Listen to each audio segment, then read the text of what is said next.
Hey, it's Jason at Hangtown, Affordable Auto Repair, with a video for the day. 2006 Escape came in with some issues, had some pulley problems, noises.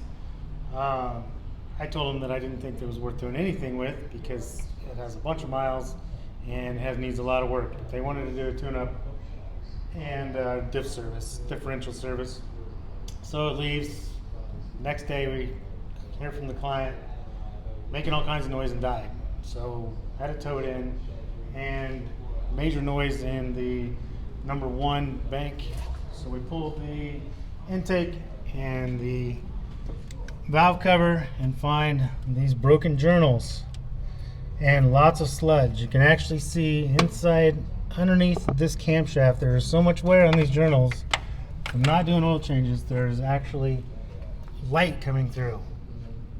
So if I tell you probably shouldn't put money into your car, you probably shouldn't put money into your car and do your oil changes when you're supposed to, you won't have this problem. 530-503-9290.